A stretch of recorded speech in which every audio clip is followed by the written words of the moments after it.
Mood of நேஷனுடைய survey ஒன்று வெளிவந்திருக்கு.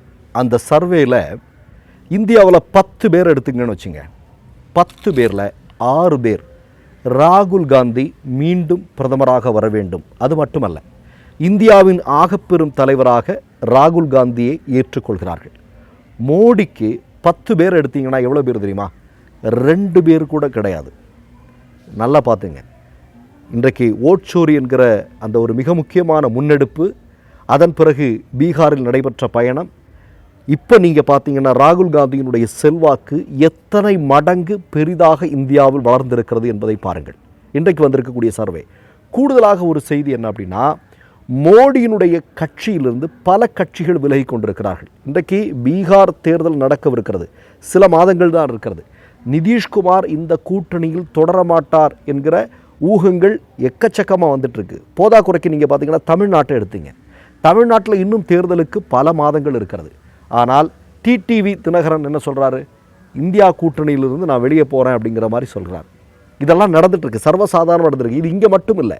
நீங்கள் பார்த்தீங்கன்னா தெலுங்கானாவில் பாஜக கூட்டணியிலிருந்து ஒரு மிக முக்கியமான கட்சி வெளியேறப் போகிறது. மகாராஷ்டிராவில் எந்த நேரத்தில் வேண்டுமானாலும் கூட்டணியில் சிக்கல் வரலாம்னு சொல்லுது. ஏன் அப்படின்னா மகாராஷ்டிராவில் தான் மிகப்பெரிய அளவில் வாக்கு திருட்டு நடைபெற்று இருப்பதாக ராகுல் காந்தி சொல்கிறாரு. போதாக்குறைக்கு ஹைட்ரஜன் குண்டு நான் வெளியிட போகிறேன்னு சொல்கிறாரு. அப்படின்னா அது மகாராஷ்டிராவை பற்றியதாக இருக்கலாம், அல்லது ஹரியானாவை பற்றியதாக இருக்கலாம். ஏன்னா இங்கே தான் கோடிக்கணக்கான மக்கள் சில மாதங்களிலேயே சேர்க்கப்பட்டிருக்கிறார்கள் என்று. இதெல்லாம் ஒரு பக்கம் நடந்துட்டுருக்கு. இன்னொரு பக்கம் பீகாரில் ஓட்சோரி பயணம் முடிவடைந்து 3 நாட்களாகிறது.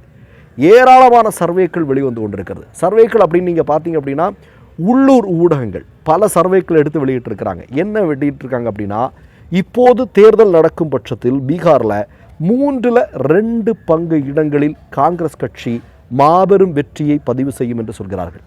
தேஜஸ்வி யாதவனுடைய கட்சி கடந்த முறை உங்களுக்கு எத்தனை இடம் கிடச்சிது? இந்த விட 100க்கும் அதிகமான இடங்களில் வெற்றி பெறுவார்கள் அப்படின்னு சொல்கிறாங்க. காங்கிரஸ் கட்சி சமீப காலமாக ஒரு 25 வருடங்களில் இவ்வளவு பெரிய அளவில் ஆன இடங்களில் வெற்றி பெற்றதில்லை. ஏறத்தாழ 60க்கும் அதிகமான இடங்களில் காங்கிரஸ் மாபெரும் வெற்றியை பதிவு செய்யும் என்று சொல்கிறார்கள். இது பீகாரில் லோக்கல் ஊடகங்கள் வெளியிட்டு கொண்டிருக்கக்கூடிய சர்வே பலன்கள். மற்ற இடங்களெல்லாம் நீங்கள் பார்த்தீங்கன்னா கூட்டணியில் இருக்கக்கூடிய கட்சிகள் இனிமேல் மோடியினுடைய தலைமையிலான என்டிஏ கூட்டணியில் தொடர்வதற்கு விருப்பமில்லை என்பதை பகிரங்கமாக அறிவிக்க துவங்கியிருக்கிறார்கள். ஒட்டுமொத்தமாக இன்னும் ஒரு 6 மாதத்திற்குள் இந்தியாவில் மிகப்பெரிய அரசியல் மாற்றம் வரவிருக்கிறது என்பதுதான் இன்றைக்கு தெளிவாக நமக்கு தெரிந்து கொண்டிருக்கக்கூடிய விஷயம். கோர்ட்டில் வழக்கு இருக்குது, பல வழக்குகள் இருக்குது, எல்லாமே தூசு தட்டப்படுகிறது இல்லையா? நீங்கள் ஒரு வழக்கு இப்போ நீங்கள்